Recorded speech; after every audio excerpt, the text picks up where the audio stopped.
And it'll take a minute, and recording here.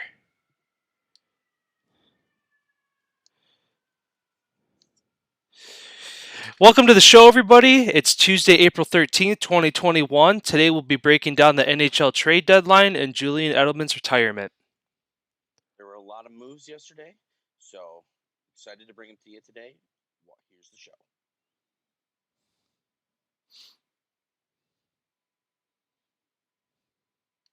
Do you want to redo that? Yes.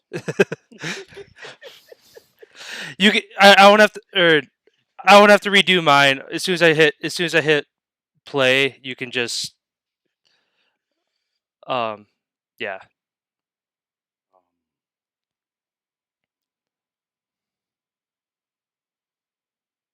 Just let me know when you're going to hit it. 3, 2, 1. We got a big show today, everyone, so buckle up.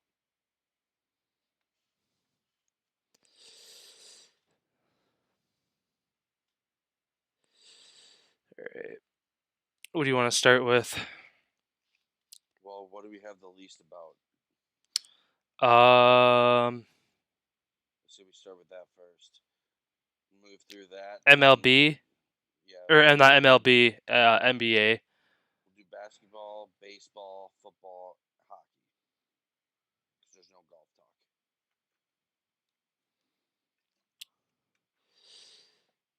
All right. I get. I'll start with it, and then I kind of have, I guess, a question to follow up with it. So, all right. Let me find. Okay, yeah. Hey, man, how's it going today? It's going wonderful. How about yourself? Just great. I know you got a lot to break down today. Got some NHL trades to break down as well. We'll kind of get to that towards the middle or the end of the show, as there's a lot to unpack there. So, kind of kicking things off here with some NBA talk. Unfortunately, yesterday Jamal Murray suffered a torn ACL and will miss the rest of the season. Kind of a picture right now for the Nuggets in the West. They currently sit at the number 4 spot.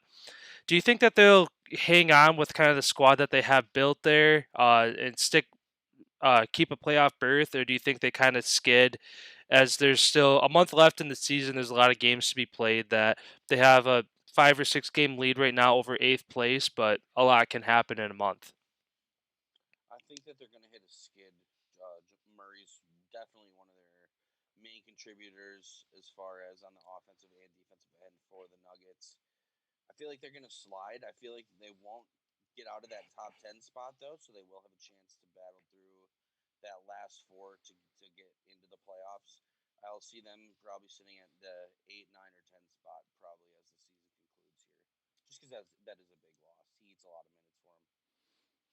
Yeah, kind of sticking with that. Like you said, 8, 9, 10. Even at that 10th spot, it still gives them a chance for the play-in tournament at the end of the year. Kind of sticking with the play-in tournament. There's kind of been some people who finally voiced their opinion. Specifically, some people on the Mavericks. Luka Doncic had something to say about it, as well as owner Mark Cuban voiced his opinion, saying that the play-in tournament is a mistake, by his words. Do you think it's a good move for the NBA this year to have that play-in tournament, or do you think it needs to be restructured a little bit more to kind of the way Mark Cuban said it is? It should just be 1 through 20, and then like 20 plays like one and stuff like that to like so it's a longer playoffs. So instead of having a play in, these lower teams should just at least have a full series to play. I mean, that's both. Cuban has an interesting point as well as um, I personally, as a fan of the sport, I kind of think that's interesting how they have that set up. Obviously, it's a little more unfair for the teams who do have that 10 spot compared to the 7 or 8 spot. Um, if so, I could see that reason not being a good reason since it's not fair like that way, where you're really only getting one game and you are playing a team that's better than you. So it's really who's the hottest that night. Like you don't really get to see like in football, for instance. any team can win any given Sunday, right? Well, if you're in a series, the better team's going to win 9 out of 10 times every single time throughout the collectiveness of the series. Where one game it's just toss up. That's why March Madness is so much fun to watch, and you have no idea who's going to win. Is because of that one game, anything can happen. So I do like what Cuban offered. I think that would be pretty neat, where you just do one play. Like you could even instead of doing it 1 through 20, you could still kind of do it the same way, but just do 1 versus 10, 2-9, 3-8, 4-7, and then 5 play 6, and do it that way. So Yeah, every team is at least getting a series, and then maybe to lessen the load, you do three best of three the first round, or a best of five the first round, and then you work your way into seven. yeah. No, I think it's definitely a it could be tweaked a little bit. We'll see kind of how it plays out this year. Again, where if you're in that 10 spot, you got to win 2 games just to be the 8 seed to play the 1 seed. so um so yeah, it'll be kind of interesting how that works out. But obviously, it's the first year that they're doing it, so they can't really elaborate on it too much yet. So once playoff times come, it'll be nice to see kind of a lower team, maybe that gets hot right at the end, that struggled maybe in the 13, 12, 14 spot all year, make a push to that 9 or 10 spot, and then make a second round or conference semifinals appearance in the playoffs. I feel like that'd be kind of cool to see to give those lower teams a chance. Yeah, what do you think about the Bucks right now? They've been hot as of late. They're only 3.5 out of first now in the East. We've talked about it multiple times how it'd probably be better for them to not get that 1 seed. Do you think that they're going to end up getting that 1 seed? I hope they don't, and I think that Philadelphia and the Nets are still like in a good spot that they're not going to slip and the Bucks are going to leapfrog them by any means. Like 3.5 games is a short margin given that there's a month of basketball left to play. So it's hard to tell. Like as a fan, it's always good to see your team at the 1 seed, but history has shown us the last 2 or 3 years when the Bucks are at the top of the East, they don't make it very far in the playoffs. So it'd be nice to see them play somebody a little more their speed, their caliber in the first round instead of just 4-0ing or 4-1ing the lowest seed out of the East and then getting hit in the mouth by a team second round that um, just played a better team than they played, so they're more set up to play the Bucks than the Bucks are to play that lower team. So, um, yeah, I mean, I think they're in a good spot as long as they stay where they are. If they go up to the number 2 spot, it'd be better than the 3 spot because then they wouldn't have to play whoever the 1 is until the third round instead of the second round. Because if they're the third seed, I think that they'd have to play 1 if 1 wins out. So, if I remember, like I'm trying to remember like how the bracket goes, but yeah, it'll be interesting to see what happens. But I like where they're at right now. Yeah, if the season ended right now, we'd play the Hornets or the Celtics, as they both have the same record, basically. Um, we're 4.5 games up on fourth place with the Hawks, so we've pretty much guaranteed ourselves a top three finish. Uh, yeah, those other teams, it's a crapshoot who's going to be 4 through 8, as they're all within a game and a half of each other. So it's definitely going to be interesting to see. I know the Celtics over the weekend. I think they put a crazy run, and they ended up beating a team. It was like 40 something points. Oh yeah, they beat. It was like a 32 to 2 to 3 run to end the game or something. Yeah, something like that. Ridiculous. It just shouldn't happen in professional I think it was basketball. the Nuggets actually. I want to say it was the Nuggets I think you're right. I think you're right. because I think it was like a couple days ago or whatever that happened. It said Nuggets aren't worried after a freak loss to with a rough streak to end the game, and then the next day Jamal Murray tears his ACL. So the Nuggets are kind of in a rough spot right now after losing on a run like that and then having your star guard go out. And then just flipping over to the West really quick. As of right now, the Lakers are in the fifth spot. Do you think that they finish it in the top four or the bottom four? I think they stay in the top four. I mean, especially now with the Nuggets. The Nuggets are in the fourth spot. I say they drop, and whoever's under them kind of works their way up.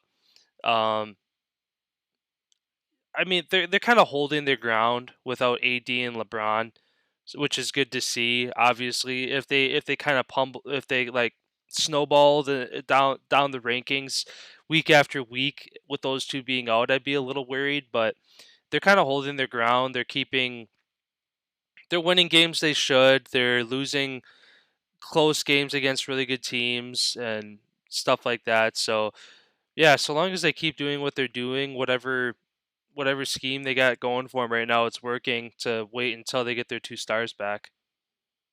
For sure. And then my last question to you about basketball here in the West. Steph Curry last night surpasses Wilt Chamberlain for the all-time leading scorer for the franchise of the Golden State Warriors. Shout out to Steph.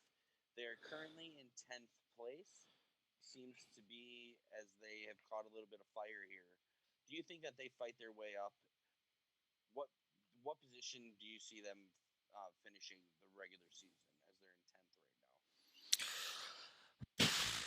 I I mean they got a little bit of a hot streak going lately where it seems like they beat teams that they shouldn't, like the Bucks for instance, but also Giannis sat out that game, so it is what it is. But yeah, they show glimpses of stardom, especially when Curry and Draymond Green are on the floor and they both put together a good game. But they also have a really young squad with James Wiseman being their first round pick last year. He's in contention for rookie of the year, so he's obviously a good addition to the team.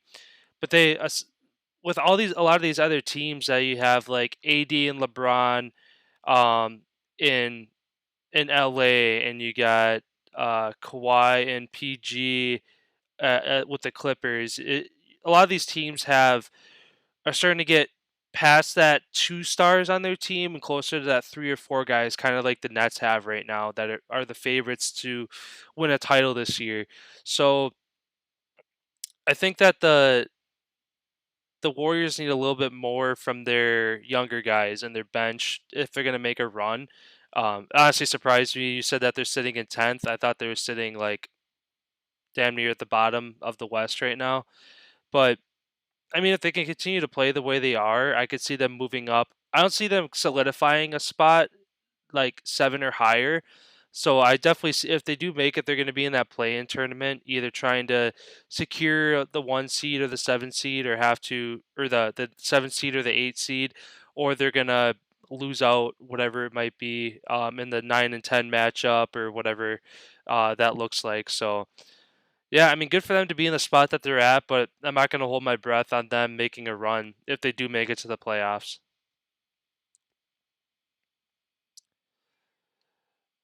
Um, Agreed. Like it's for all the success that they went through, the brief stint of time where they had the super team, best record in the NBA, the multiple titles. It's nice to see them kind of come back down to earth a little bit and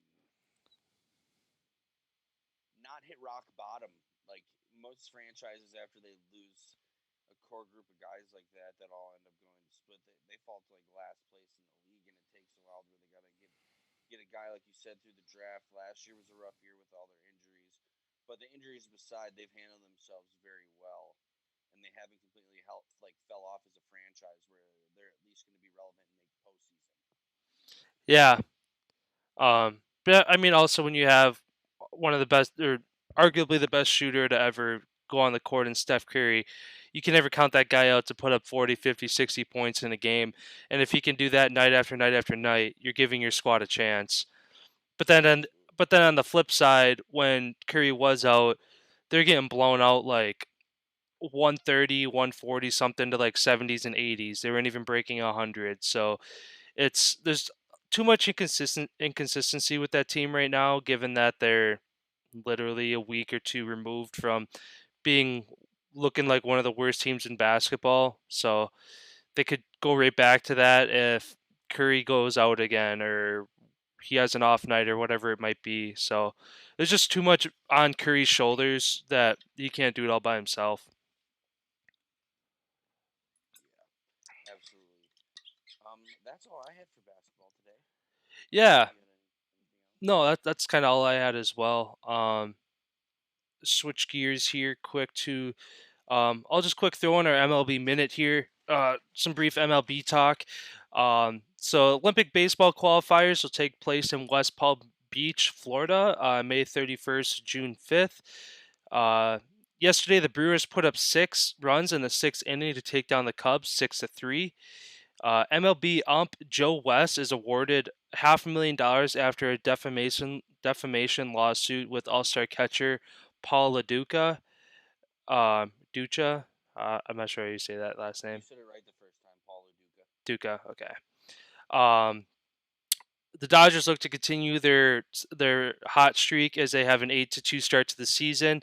They start a series tonight against the struggling 3-7 Rockies. The LA Angels also looking really well. Mike Trout is kind of living up to his hype of being MVP this season. They have started the year 7-3, and last night they put up 10 runs against the Royals, beating them 10-3. And lastly, the Timberwolves and Nets game that was postponed last night after that shooting occurred in Minnesota.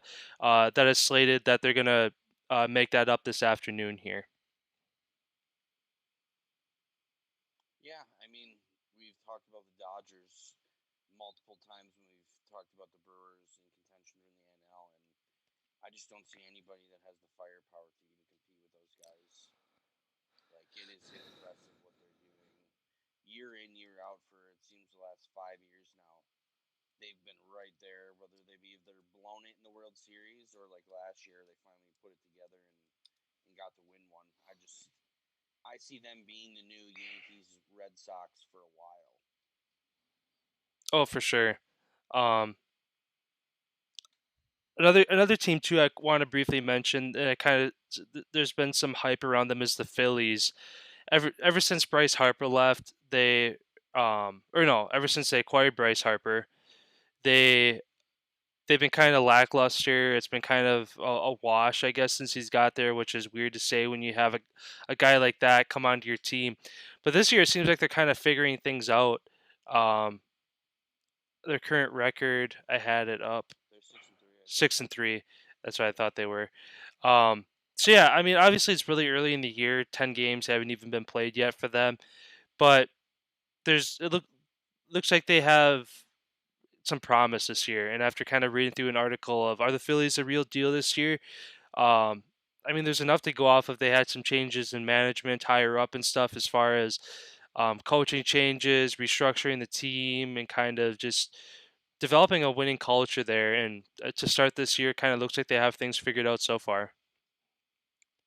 Yeah, another team that kind of put their shit together that hasn't really been relevant for probably I'd say the last 8 to 10 years. The San Diego Padres. They're right behind the Dodgers in the West with 8-3, second best record in baseball. It's going to be fun to watch those teams battle all year long to see who's going to take the top of the West. Because obviously, whoever's that second spot is going to be the wild card. Yeah.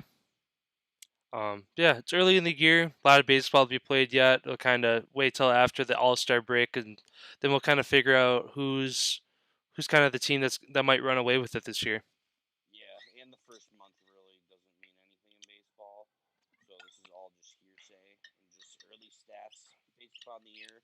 Normally takes about a month or so for guys to get their arms fully locked and loaded.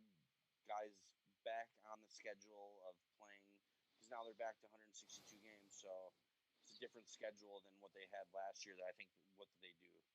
80. Yeah, it was like half roughly. Yeah. So obviously it's going to be way different this year with the travel, the fans back in the stadiums. It's going to take probably a month or maybe even two to for teams to finally get in full swing. For sure. Um, kind of switching gears here. What do you got for NFL news? So for the NFL, big news, the biggest news that probably came out of the whole sports world yesterday. Julian Edelman is has announced his retirement from the New England Patriots.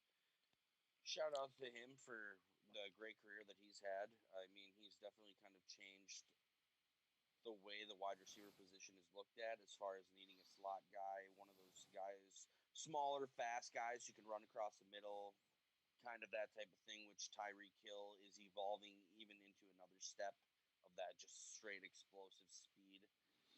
So shout out to him. It turns out he didn't want to retire, as all the speculation pointed to before, like we have stated on the show. It looked like he was going to sit out a few games or play a few games and then sit out maybe one or two and then continue to play. Turns out he failed the physical the NFL gives the players. So they had to terminate his contract yesterday, which ultimately is forcing him to step away from the game. Do you think he will end up being a Hall of Famer at some point? I mean, it's kind of an interesting conversation with him. Like you said, he's kind of evolved the wide receiver position of that sub 6 foot guy that is a workhorse and one of your top two receivers on the team. So I mean, definitely props to him for kind of paving the way for some of these new receivers that are coming in, like Tariq Hill, even like Scotty Miller on the Bucks as well. He's kind of in that same physicality and speed guy. Um, I mean, it depends what you're going to base a Hall of Fame career off of. If it's solely based off Super Bowls, yes. Um, like statistics wise, like he had a good career, like slightly above average, but I wouldn't like they're not eye popping numbers to like Uh, look at. yeah, for example, sorry to cut you off there. I just wanted to get, like, as you mentioned his stats here, how they weren't great. He only had 620 catches for just for 200 yards shy of 7,000 and 36 career touchdowns. So like you're saying, and you can go back and continue on that of how his stats just aren't up to par there. Just wanted to put those numbers in there while you were talking about those stats. Yeah.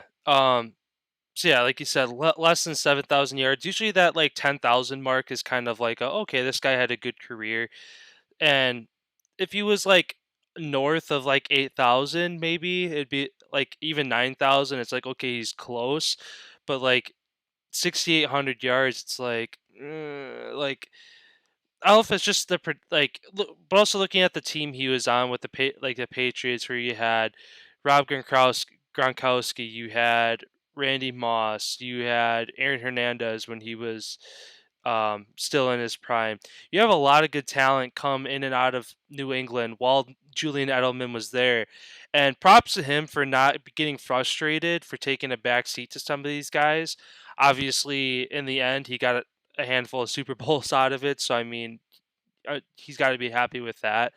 But I mean, it'll be interesting to see if he does get a Hall of Fame nomination or even becomes eligible for it.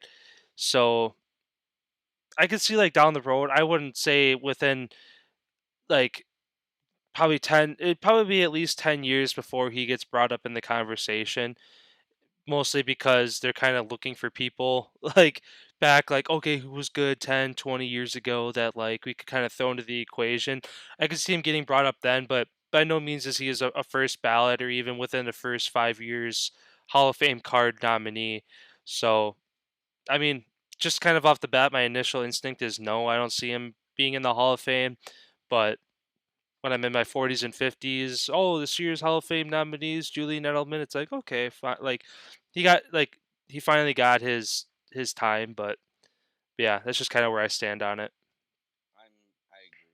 I don't think it'll be anytime soon. It'll be later down the road where people will bring up his name as far as the fact of how far this position of slot wide receiver really is going to evolve into.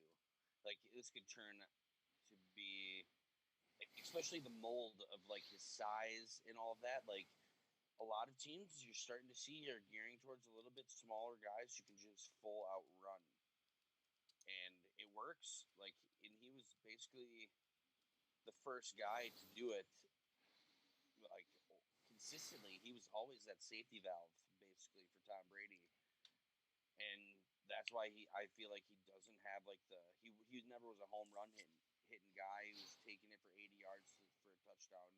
He was always the guy who was catching it on like 3rd and 8 for a first down. Like he got his ass beat for how many years he battling through all those injuries and stuff. For him to continue to keep battling and playing, and like he even said in his video, is he was going to keep playing till the wheels fell off, and they've fallen off like completely. But Yeah. shout out to him, dude. He's got, like you said, he's got a couple Super Bowls. He's got two, I believe. Was he ever a Super Bowl MVP? No, I don't think No. so. I think Tom Brady was MVP every year that Edelman was in a Super Bowl, if I remember correctly. Yeah, I don't think he ever got a Super Bowl MVP. Yeah, but the two Super Bowls, like you said, if that's what it takes to get into the Hall of Fame, then he'll be in the Hall of Fame. But I think it's going to take a little bit more than that. It'll be about 10 to 20 years. Yeah, just because like the kind of the groundwork for a lot of quarterbacks is did they win a Super Bowl? If they won a Super Bowl, usually that's kind of their into the Hall of Fame. Just because the yards, the touchdown passes, all that kind of comes along with it because they're a quarterback. They're the heart of the offense. As a receiver, so like on every team, there's only one quarterback on the field. On for receivers, you got anywhere from like 4 to 6. 4 to 6, even 8 guys on your squad that basically are suited up to play receiver. So that means you have to limit the the expectation or narrow the expectations of how to get into the Hall of Fame. You can't just let all these guys in that put up 5-6 thousand yards and 20-30 touchdowns in their career. You have to kind of, like I said, kind of 10,000 is that benchmark for receiving yards. And even I think Jerry Rice was like 20,000 something, wasn't he? Like 22, 23,000. Yeah, but then that's the whole thing with Edelman. That's the question mark is there never was really a slot receiver before him. Like he was like the first one who never did catch the deep balls, never did. He was always just the crossing route, the 3-4 yards. Like he never caught the ball. Like he never was running deep routes. He was like the first guy that never like did that, like for Yeah. his whole entire career. It's like early in his career, like when he was healthy and young and whatever, it'd have been different if he was the guy on the outside running deep. But these cornerbacks and safety, they're 3, 4, 5 inches taller than him. Those are picks. Yeah. you know, he's not known for his jumping ability. He's known for his quickness and his toughness, basically. So Yeah. But that's the question mark. but like you said too, kind of the evolution of after Julian Edelman, you have like Tyreek Hill, Scotty Miller now, who are just arguably top 5 fastest guys in the league right now. They can go on those deep balls because they don't need to jump up on a contested catch because the guy who's covering him is 5 yards behind him trying to catch up. So that's kind of cool to see that evolution now. It's kind of like Steph Curry kind of where he's perfected his 3-point shooting from beyond the arc because he's a smaller guy. He stays away from the bigger guys in the paint. Kind of the same thing with these new smaller receivers. They know they can't go up on a contested catch with a D back who's 6 inches taller than them, so they have to be faster than them and basically torch them and get a wide open uncontested catch. So it's kind of it's don't what's the saying? Don't work hard or fuck something about not working harder, work smarter. Don't work harder. Yeah, It's something along those lines. I can't think of it off the top of my head, but that's the saying. Don't work harder. Don't work harder. Work smarter. yeah. And yeah, it's just a matter of okay, I'm 5'8", but I can run a 4.340, so I'm just gonna torch this guy and then go. I got good hands, so um, yeah, it's like you said, Julian Edelman kind of paved the way and kind of put smaller slot guys on the map. So good for him in that case, and maybe that does put him in the Hall of Fame conversation because people learn kind of respect him for that and realize that he was kind of the first guy to do it. So they're like, oh, we got to give this guy the respect that he deserves, not because of his stats, but because of the way he changed the game. So if down the road, I feel like that's something that they look at 10 years down the road and realize kind of what he did for the game, and maybe that's what kind of puts him in the Hall of Fame conversation. Yeah, the one person that I do compare him to as far as like getting to that Hall of Fame echelon is Tyler Lockett on the Seattle Seahawks, since they're both 5'10", and like Lockett's already has 5 more touchdowns already than Edelman and 2,000 yards less. So like it's hard to say. It depends on your quarterback too and how you're used. Unfortunately, when you're getting into the Hall of Fame, I don't think they bend all the rules for every single person that gets in there. It's pretty like straightforward. Like I feel like it's based on stats and how you are as a person, plus with the Super Bowls. I feel like the Super Bowls is like the icing on the top of how high in the Hall of Fame you're going to be. Where Hmm. your stats is what you're going to have to. First, you're going to have to be a good person to even be honored, to even be selected, and then your stats got to back that up. And then with your stats backing that up, you got to be a winner.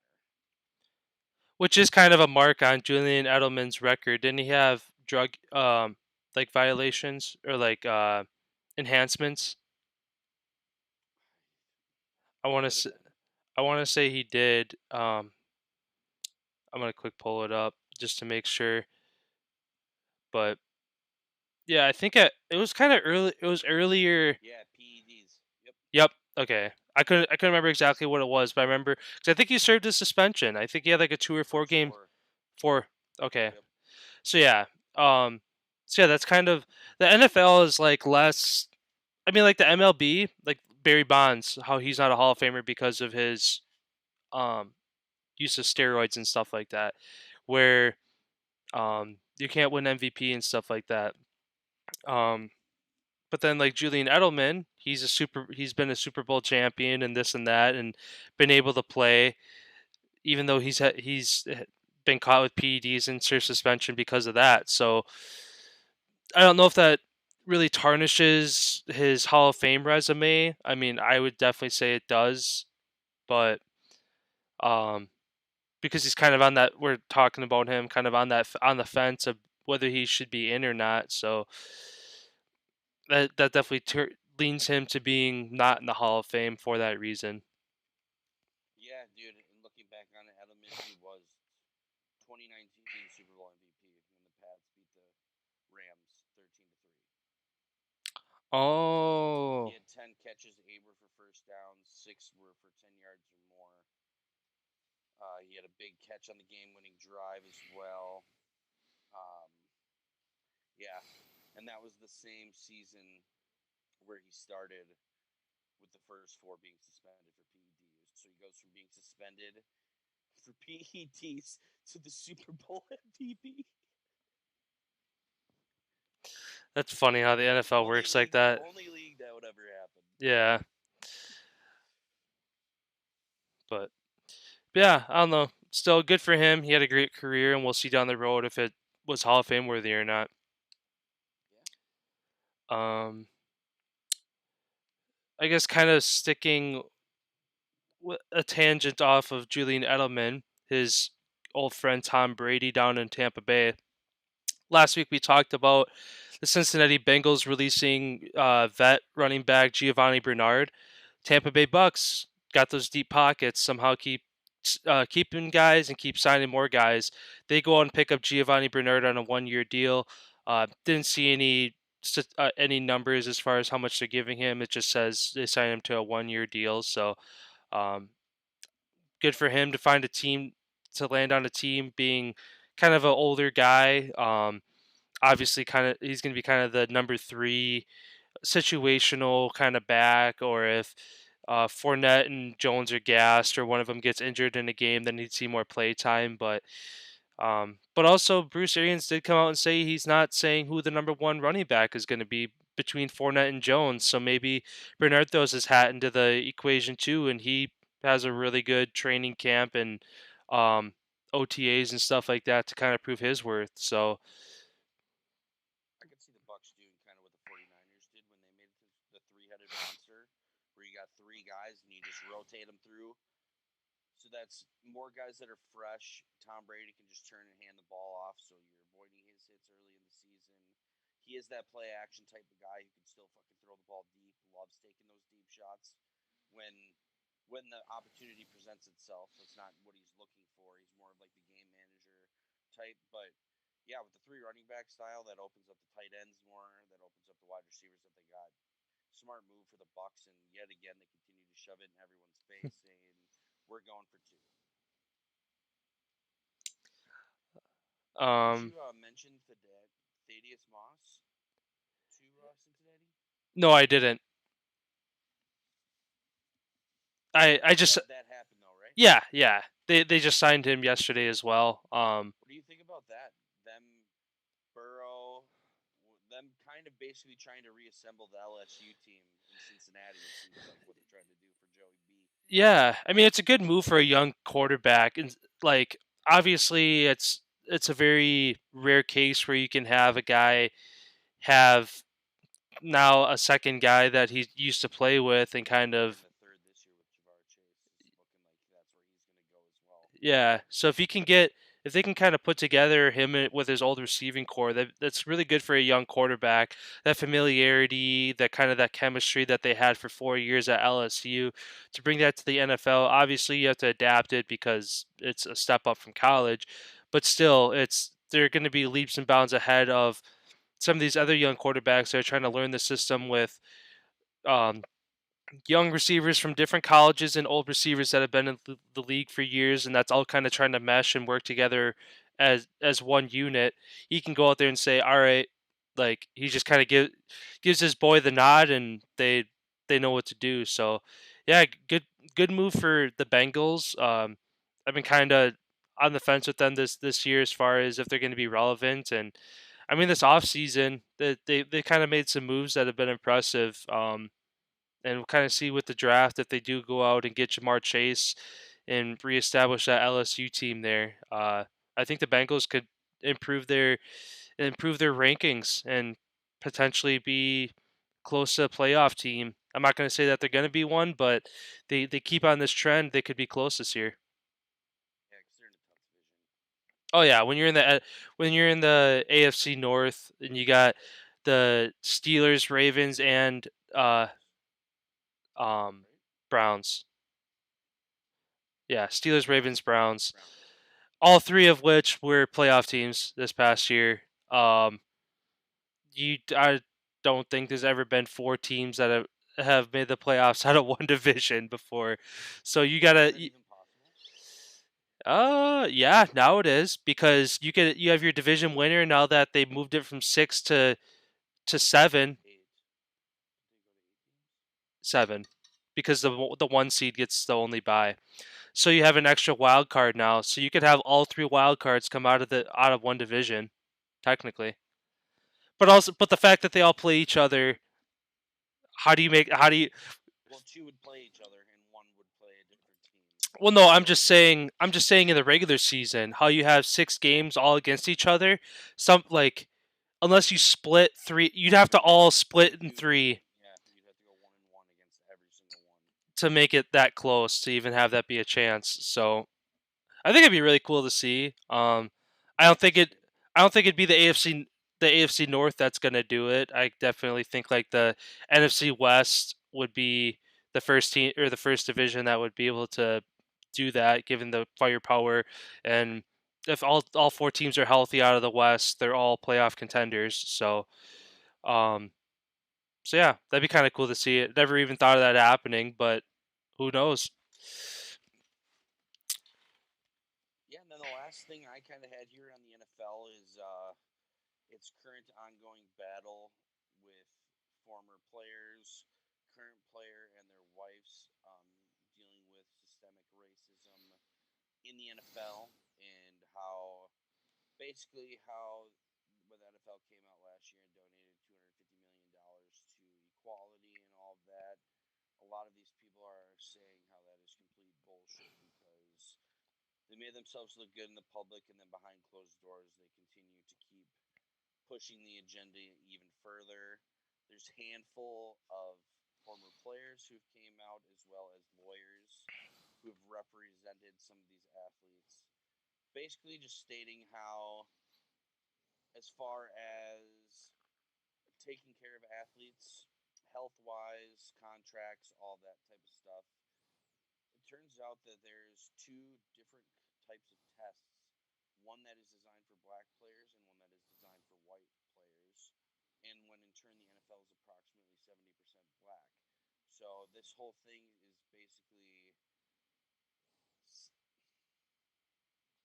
basically what is being claimed is a lower score for black players is being occurred on these tests in order to reject claims, like to either not pay them, reduce payments, thus saving the NFL hundreds of millions and possibly billions of dollars as far as taking care of their players. And we've talked about this multiple times how the NFL is kind of their own government and continues to do what they do.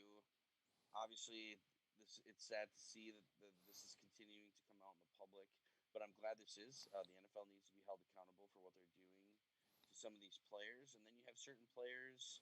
I know even one that kind of touched home when reading this story is Najee Davenport, who played for the Green Bay Packers, talks about how he was even redlined and wasn't allowed to get house loans for certain neighborhoods in certain areas and stuff like that. And it's just like that's really sad when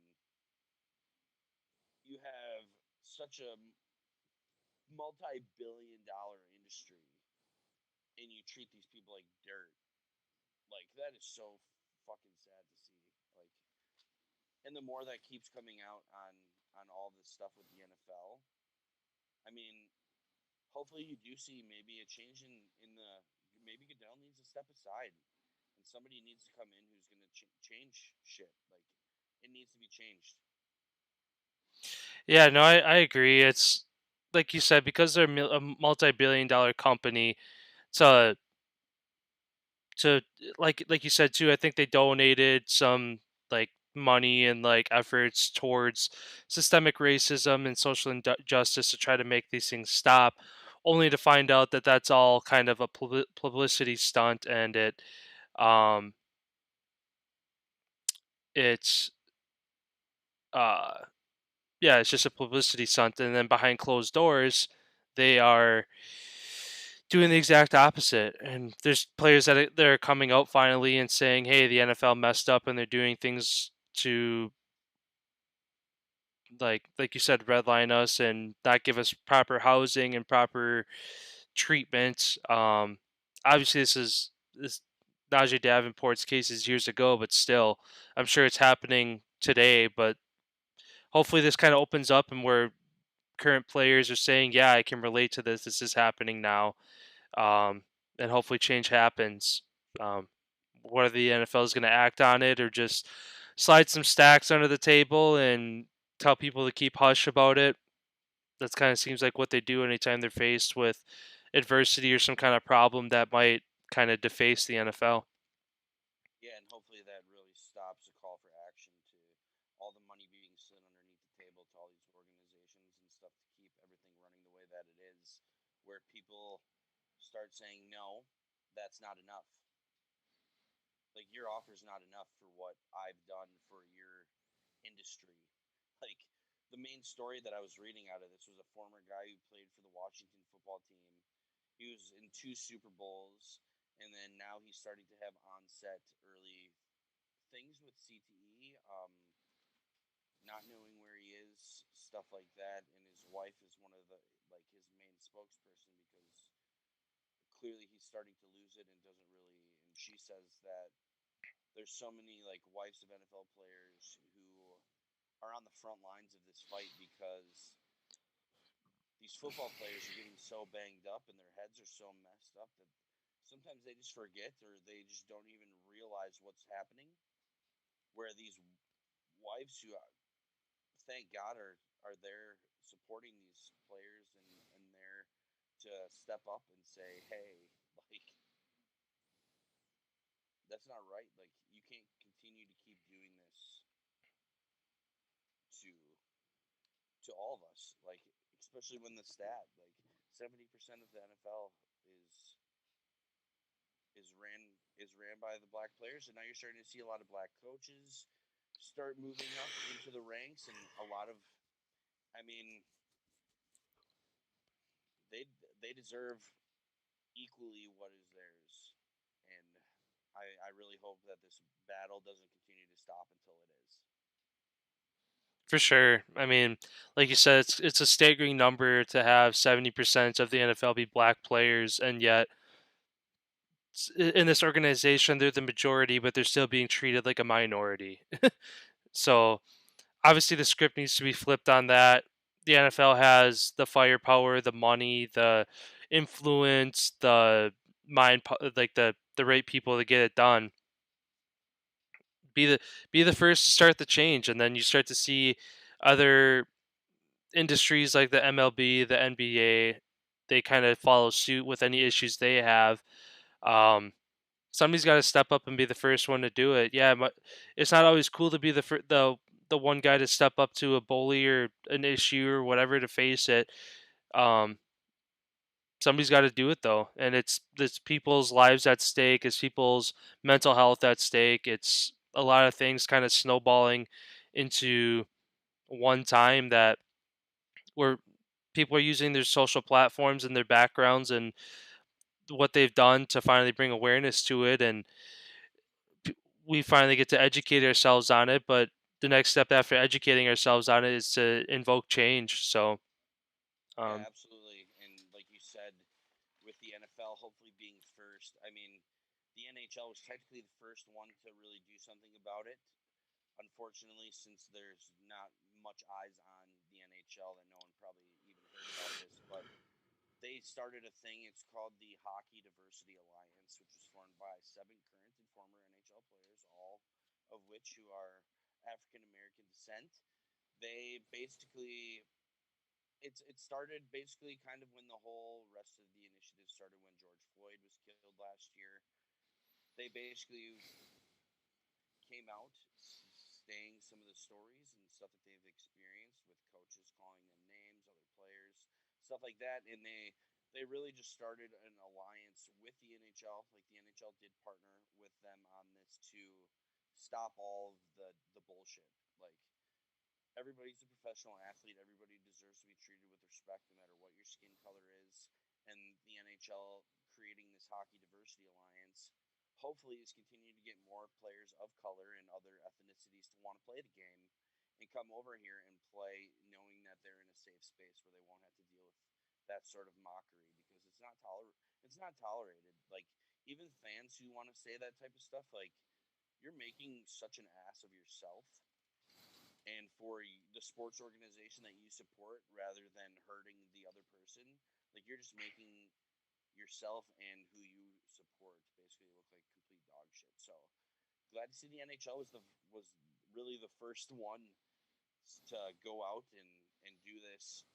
You have a lot of huge players who stepped in um, from from like all over the board. Crosby, you got PK Subban, Leon Draisaitl, one of the greatest goal scorers today's game. Like you have a lot of players for both sides who are fully in support of this, and that's what you need. So hopefully the NFL can come up with some sort of maybe organization or some sort of diversity thing where they can really get the ball rolling on tackling these issues instead of just sliding them under the rug and hoping people forget about it and just keep pumping the money out in the public saying we're doing this, we're doing this, we're doing hmm this, and really not changing anything. yeah, and kind of one more thing to add with the whole like diversity thing too is um, with COVID and stuff. There's been a lot of like hate crimes and slander against the Asian community. Like Jeremy Lin had things said about him. He's with the Warriors G League team, and then Young Ho Koo, kicker for the Atlanta Falcons as well, also an Asian American. Both have come out and said that they've got a lot of slander and hate speech in regards to like the coronavirus and them being the issue for it and stuff like that. So it goes beyond the black community. There's a lot of people who are affected by it. Um, so yeah, like you said, hopefully this change that happens, but there's a lot of people that it's affecting, and it's a short window to make change before people start to force the change themselves, and you start to see that's where you saw like the riots and stuff like that happening. Like it's all just kind of a buildup of, oh yeah, we'll change it, and then nothing happens. You can only do that so many times before people hit their breaking point. And on the other side of being a year away from George Floyd's death and Breonna Taylor and the other unfortunate events that happened in the last year or two, um, you can only blow smoke so much before people start to realize, hey, change isn't happening, and they're going to try to go do it themselves. Yeah, like we said, we need people, strong people, to stand up and start doing this, and the players need to come together and get on the same page with things. I feel like that's everybody sits back and points the finger and it's like, oh, it's the owners, it's the owners, it's the owners. It's like, well, if it's the owners, the players come together. There's more of you than there are them. Make a point. Take a knee. Do something. Like make a point. And Yeah, yeah, I mean, that's we could go all day on going into that, but it's just we'll continue to touch on that as news continues to develop around what's going on with that. But yeah, it's just disgusting to see people being treated that way here in the United States and all over the world. It's just disgusting for people to think that they can treat other people like that. yeah. Kind of finishing up with some NFL points here. Just two more signings I want to make mention of. Um, Kind of a cool move for the Washington football team. They signed former D1 basketball player Samus Reyes to a tight end position. Um, Kind of cool to see that crossover. He's been in an academy learning football moves and just like the fundamentals of football and stuff like that. And Washington went out and signed him. They obviously saw good things about him. So cool to see them make a move like that. I know one person that comes to mind too, which it ended up working out for him, at least on the football side, is Draymond Green. How he was a basketball star at Michigan State. He tried spring football for the football team and just did not look good. You could tell he's not a football player.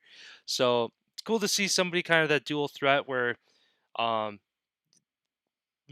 a massive stud on the basketball court and taking his talents to the NFL now. So hopefully things work out for him there.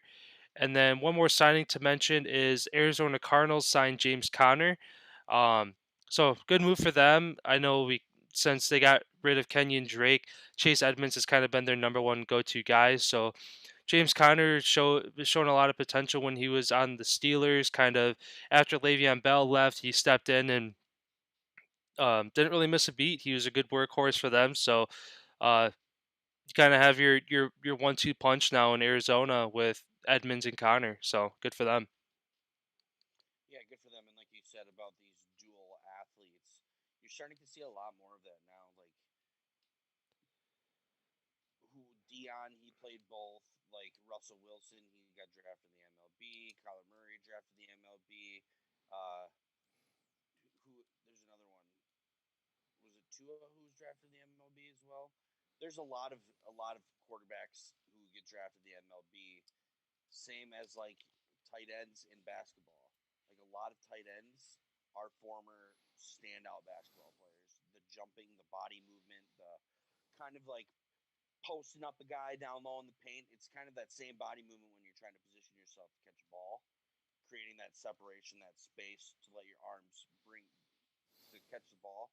So yeah, like you said, it's good to see, and hopefully a lot more dual athletes start coming out where it starts to create a little bit more hype as far as what sport is he going to pick, which one, all that because that's just going to make things a lot more interesting across the sports world when you have a guy who you think's the Sherlock #1 pick in the NFL draft, and he goes, "Nah, I'm gonna go play baseball." Hmm. Like, so that just throws a huge wrench in everything. So yeah, it's gonna be cool to see. Like I said, these athletes keep getting bigger, faster, stronger. Seems like every single year, and like I kind of looping back to where we were about the slot position with Edelman and like how Tyreek Hill kind of is like that next DK Metcalf is like the package of the slot guy and the outside guy, the big guy who can still run super fast. I feel like you're going to start to see a lot more specimen like him out there.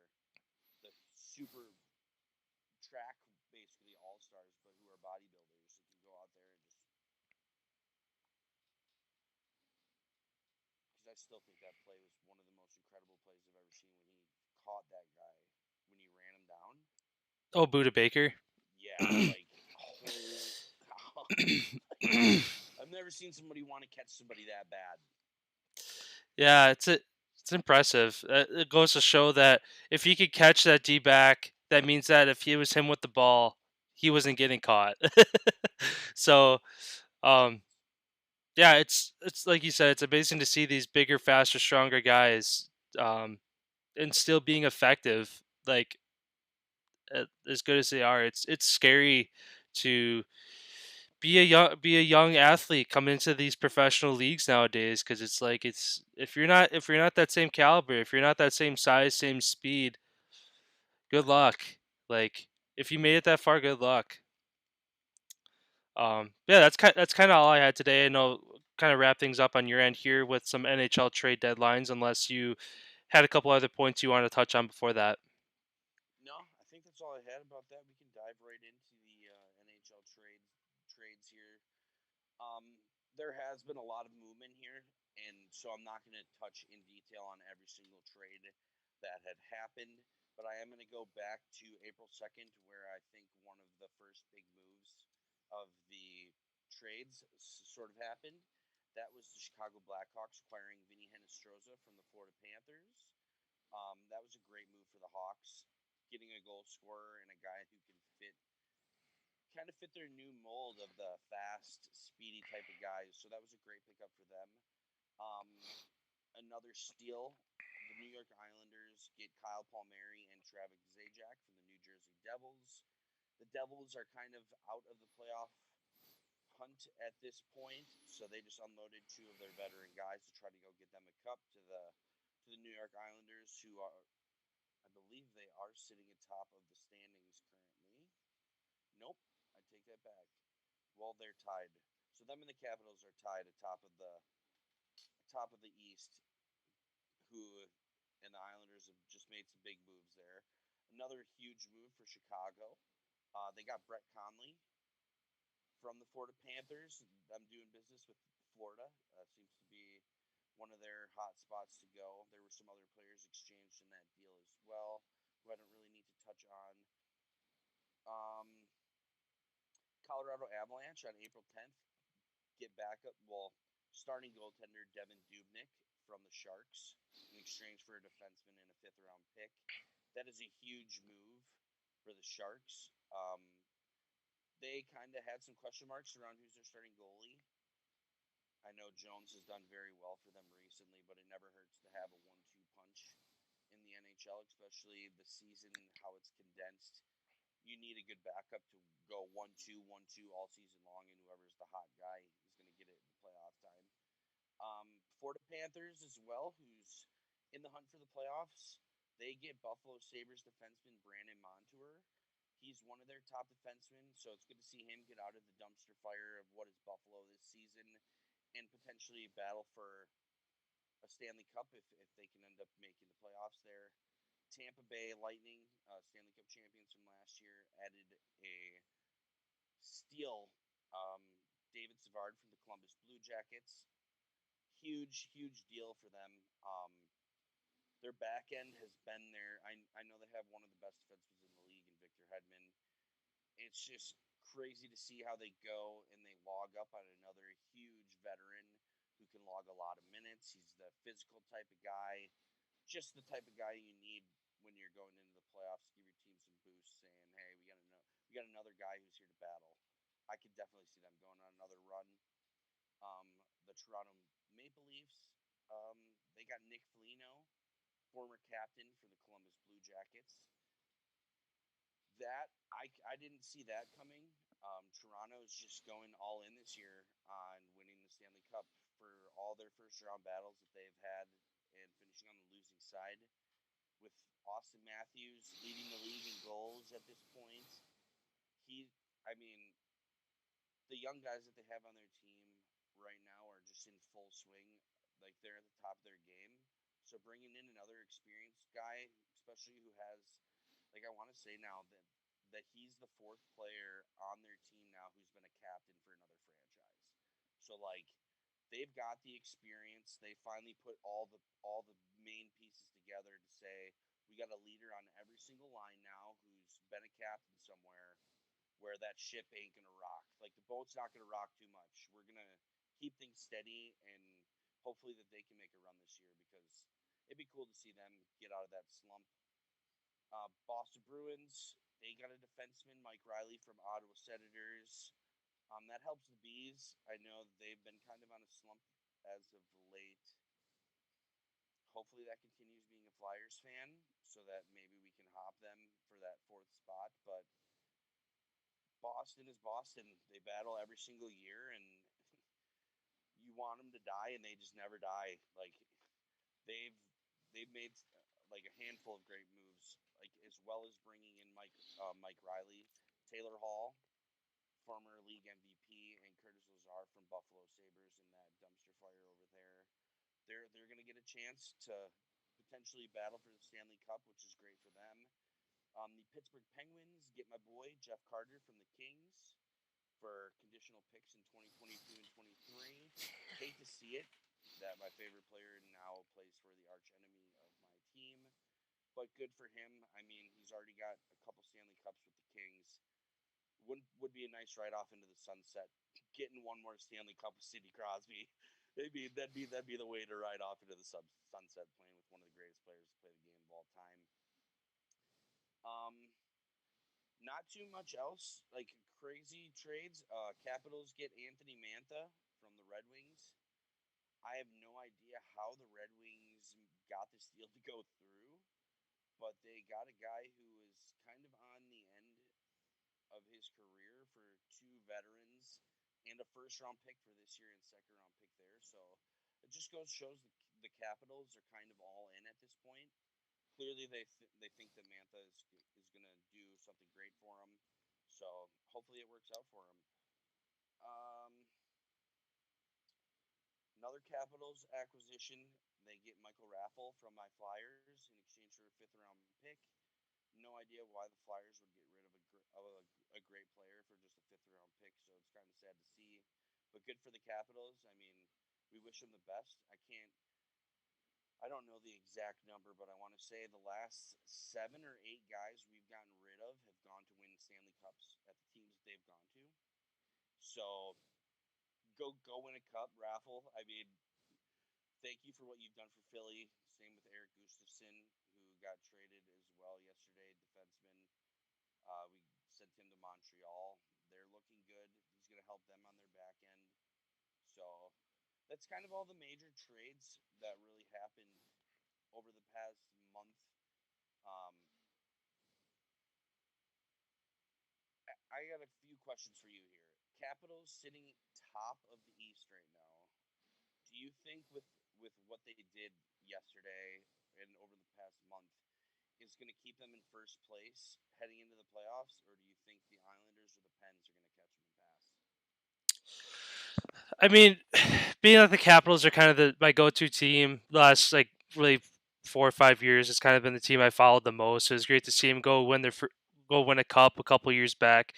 So given that they have some vets on that team that have that experience, it'd be nice to see them make another run that they have um, that they did in years past. So, I mean, as a fan of the Caps, I'd like to see it. Although, like you said, if with the Penguins making some moves, kind of they're always in contention when you got Crosby um, on your team. So it'll be interesting to see what happens in that division come the end here in just a few weeks, with only really about a dozen games left in the year. So um, yeah, it's kind of a whole new ball game once the playoffs come. It's a whole new it's a new it's a new game every night. Like whereas in like the NBA, you start to see if a team gets out to a 1-0 or 2-0 lead, it's just like okay, you can kind of see the trend it's going. In the NHL, you see a lot of flipping. You see a lot of series go one way or the other, and then halfway through flip, and the other team goes on a hot streak. Um, whether goalie's on fire or the goalie's shit in the bed, it always what it kind of comes down to when it comes playoff time. Um, so yeah, just kind of as a fan of the Caps, it'd be nice to see them stay at the top, but after the Penguins made some moves, I wouldn't be surprised if they um, make another run for the cup. Yeah, good points. I couldn't agree with you more. Currently, I think the team that had like won the deadline yesterday, I'd have to say is Boston, Pittsburgh, and the Islanders. All went and got guys who have the experience to win a Stanley Cup. So I feel like that those, and then the teams who I feel like lost, Capitals, I feel like lost pretty hard on that Mantha trade. I mean, I'm not in the front office, so clearly they could be knowing what they're doing, but I just feel like they totally got fleeced out of that deal for Mantha. And then one of the biggest moves was Jeff Carter, who's kind of a few years back he had like his all-time like most goals in a season. The Kings kind of been struggling down there. He's only got I think 20 points this season so far. So hopefully him getting to play on the Penguins now uh, gives him a little bit more juice. And like I said, I'd love to see my favorite player win one more Stanley Cup, even though it's for the rivals. I'd love to see him win one more Stanley Cup before he hangs it up. Second question I got for you: Connor McDavid sitting atop of the NHL in points with 69, with 11 or so games to go. Do you think that he will surpass the 80-point mark? Oh, easily.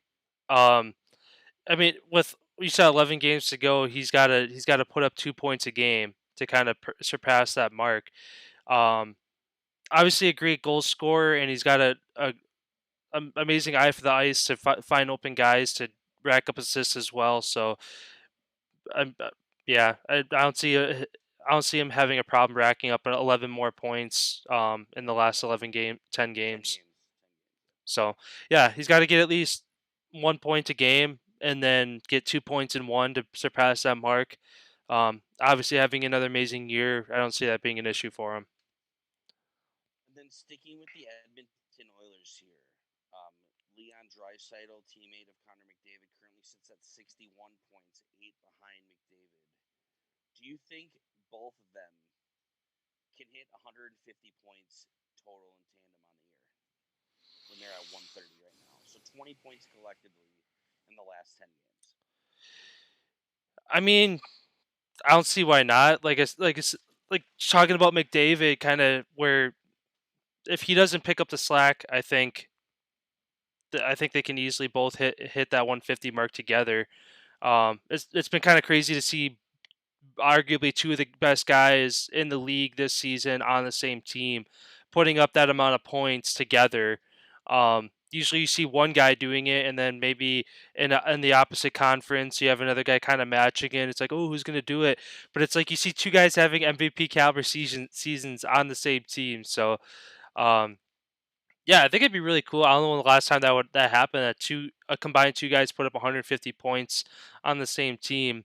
Um, at least I know for as long as I followed hockey, I've never seen it done at least. So it'd be kind of cool to see that happen this year. Oh yeah, definitely. It's very rare to see two guys on the same team be number one and number two in points. I mean, you see that in junior hockey quite a bit, where you just have teams that are just running away with it. You have like a handful of guys from a team that's on the top, but like the Oilers, they're like in third place in their division, so they're middle of the pack, and those two are running away with the points. I mean, next closest is Patrick Kane, who's 7 behind Draisaitl for the second spot. That's a lot of points when it comes to hockey. Last question here for hockey that I got for you. Austin Matthews right now, the young gun from America, he's currently sitting at 32 goals. Do you think he passes the 40 goal mark, which is very impressive to do in an NHL season, especially a shortened season? How many games do they have left? Toronto, they have Yeah, I mean, with kind of the run Campbell's had, I feel like his energy and his star power is just kind of fed that Toronto Maple Leafs team, kind of giving them the boost that they need. Kind of getting to the end of the season here, kind of like how you mentioned before with their slump of not being able to get out of the first round. It'd be great to see them do that this year. Um, so yeah, to kind of go back to your question, I could definitely see Matthews feeding off of Campbell's energy. Um, your team kind of runs through your goalie. If he's having a shit night, it's just kind of it brings everybody down. But if he's on fire, Austin Matthews is going to come out and match that as well. So last 10 games here, 8 goals. It's not an easy task to basically score a goal a game. Um, but I definitely could see him doing it so long as Campbell keeps that same energy every night for the Leafs. Yeah, like you mentioned, having a goalie who's in it in the game is a one of the backbones that every team needs. I can't tell you. I just remember one quick story here about a goalie just completely shitting the bed at Nationals. First game, we played a team who had 6 D1 commits on their team, like their first two full lines of forwards. First 5 shots of the game, 4 goals went in. We were down 4-zip, 3 minutes like into the game. It's over. Like you go down that early, that fast, it's game over. Obviously, you go to your backup goalie and you try to muster that energy of the change to try to turn the tides a little bit. I want to say the final score of that game, I think it was 8-2, and then we ended up setting a record for the most penalty minutes ever in a game. I think we crossed the 200 pin mark in one game from our team. Yeah, it got out of hand really quick. Just like it happens when the games are like that, when the scores are blowouts like that. You got guys taking little extra runs at guys, cheap shot. Like games get on hand very quick in hockey, especially when I want to say, yeah, when you're about that 4 goal lead mark, you're looking for a shit show. Like you're looking for fights to start, penalties to start. It, being a player, you love to be in those games, especially when you're on the winning side. Being on the losing side is especially rough when you're getting your ass kicked all over the ice, and no matter what you have to say, isn't changing anything. So, yeah, that's kind of all I had on the NHL. Yeah, with teams basically having 10 games to go right now, I'd say a couple teams to watch making making some deep playoff runs. Toronto, with the acquisition of the vets that they just brought in, is absolutely massive to what they did for their organization. Um, Colorado Avalanche, don't sleep, don't sleep on them. They are rolling right now. They're currently on a 3-game win streak. They're 8-1-1 in their last 10. They're on fire right now. They can't seem to be stopped. McKinnon, Rantanen, McCarr are all lighting it up. It's good to see a team full of young studs who all are still tied into their contracts for years to come, all being on the same team. It's good to see dynasties like maybe this will be the next Red Wings dynasty to start. This, I mean, people, no matter what sport it is, love to see greatness. Whether it's an athlete, a team, you name it. People love to see first, like how everybody's pumped for Matsuyama for winning the Masters. Everybody loves to see a first. So I'd love to see the Avs get it done. I know my Flyers are pretty much out of it, so I'm kind of done talking about them. I don't really want to jinx them anymore. I feel like ever since I started talking about them, they kind of hit a shit skid. So I'm just done talking about the Flyers until the rest of the year. All I can say is we should probably get rid of Chuck Fletcher, our GM. He's made some shitty moves and hasn't really. It seems like we've always been sellers at the deadline for the last however many years, just getting rid of guys who go win cups. So, Chuck Fletcher, I mean, you did great for the organization of Philly. You got us to a Stanley Cup final when we lost against the Hawks, but it's time to go, man. We need to start making moves. And oh, I guess one more question for you before we wrap it up. Who do you think is going to win the Stanley Cup this year? I mean, kind of the dark horse team. We were just talking about the tandem up in Edmonton. I think the Oilers are going to kind of be that dark horse team this year. That you you got Connor McDavid, Sidney Crosby, like those are two household names that once they're in the playoffs, you got to keep an eye on them, whether they're a number one seed or they're the lowest seed. Doesn't matter. You got to watch out for them. So the Oilers are definitely going to be a team I'm going to keep an eye on, especially kind of like you said, flying under the radar up in the Scotia North Division. So, um, yeah, that's kind of my go-to team right now. Obviously, being a Caps fan, I hope they get it done. But like you said, they gave up a lot to get a little for the trade. So, um, see how it works out for them. See if they can get a good team mesh with the guys that they did acquire in the last dozen or 10, 12 games here of the season, and we'll see from there. But yeah, Oilers are kind of gonna be my favorite team going into the playoffs here. Yeah, and then one more quick stat I have. Just looking at some of the teams who are leading the league in goals scored, Colorado, 52. They have a 52 goal differential scored compared to what they've given up, which is atop of the NHL. And the next closest is Tampa with 40. And then the next closest after that drops down all the way to 32. So it kind of shows that there's pretty much two teams that are on a collision course to meet in the finals with all their offensive power that they have, because the NHL is turning into that offensive game where, like you just mentioned, the Oilers, they're always a blast to watch on television because you have Draisaitl and McDavid, who are just two guys who every time they touch the puck can make a crazy play happen. That's like same with Crosby. Like Ovechkin isn't so much more of like the game changer type, where he's in his one spot and he pipes it home every time. Like people just know what he's going to do and you can't stop it. Where these other guys have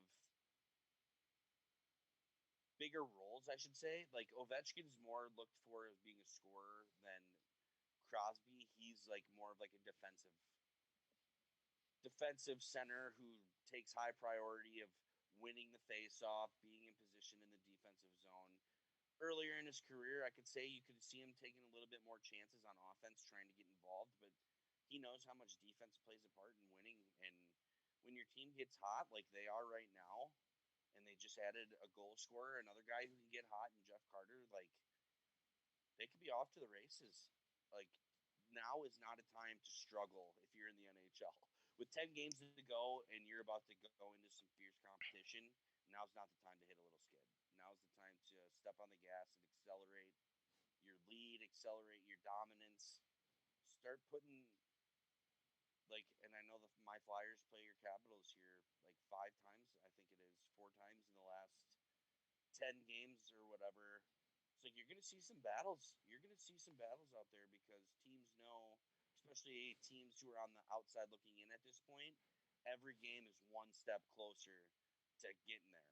Hmm. And that's why hopefully me done talking about my Flyers can help them out here, catch Boston in that last spot. I know the Rangers are on fire as well, who seem to have the Flyers number all year long, and we got to play them at least one more time. So yeah, that's kind of all I have for today. I mean, I don't have really. You got anything else? No, just to kind of I guess turn the table on that last question you asked me.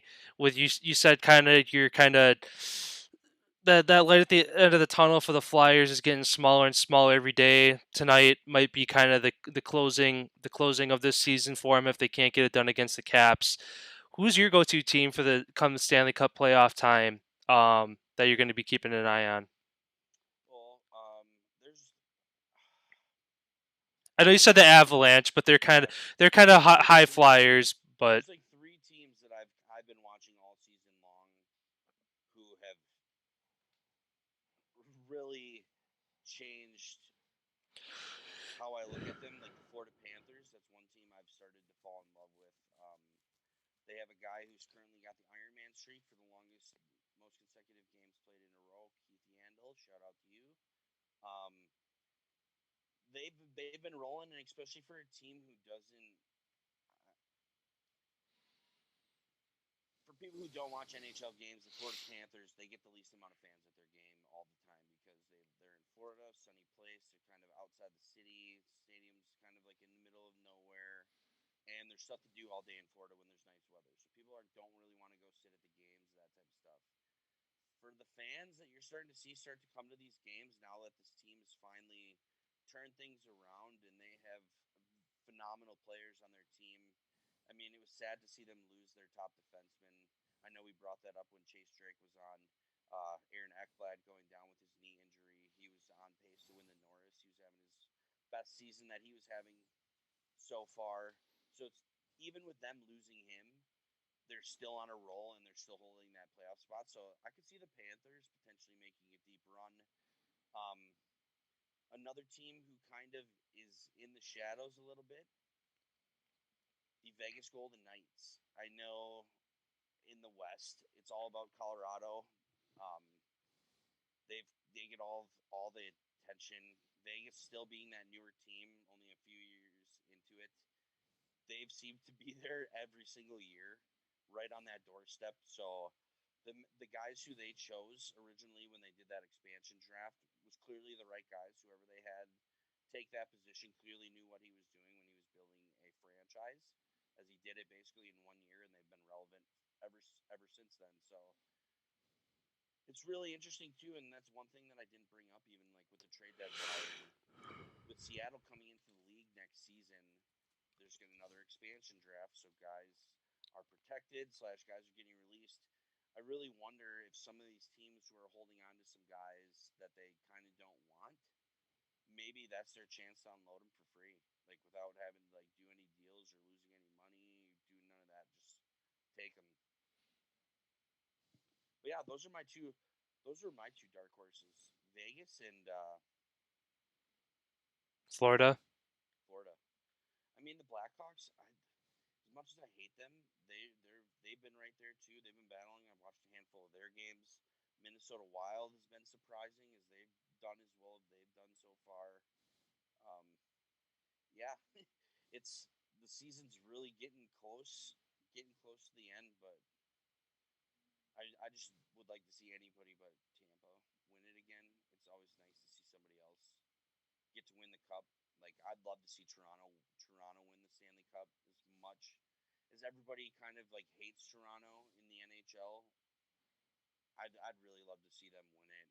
Like the young guys that they have on their team, especially Austin Matthews, who's on pace to be the greatest American-born player to ever play the game. Like give him a cup.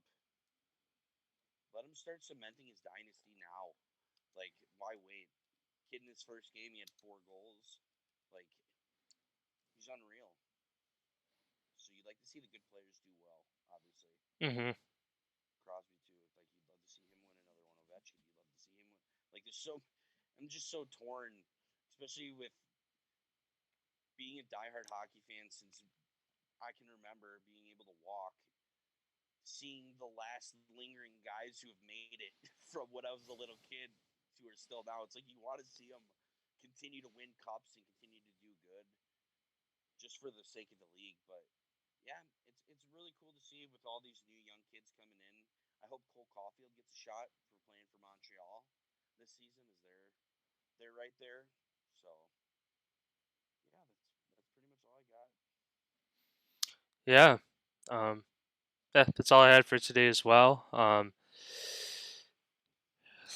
Great up or lot of stuff unpacked today. So look forward to tomorrow, and again, keep an eye out for um another interview dropping this week. If you haven't already, go check out the one that just dropped this morning. With Tony Lamontia. Uh, one of Austin's friends from back in the day when he was in Yorkville and played some college ball. So go check out that episode, and yeah, we'll see you guys tomorrow. Yeah, have a great rest of your Tuesday, everyone, and we will see you on Hump Day. That was a good one. Yeah.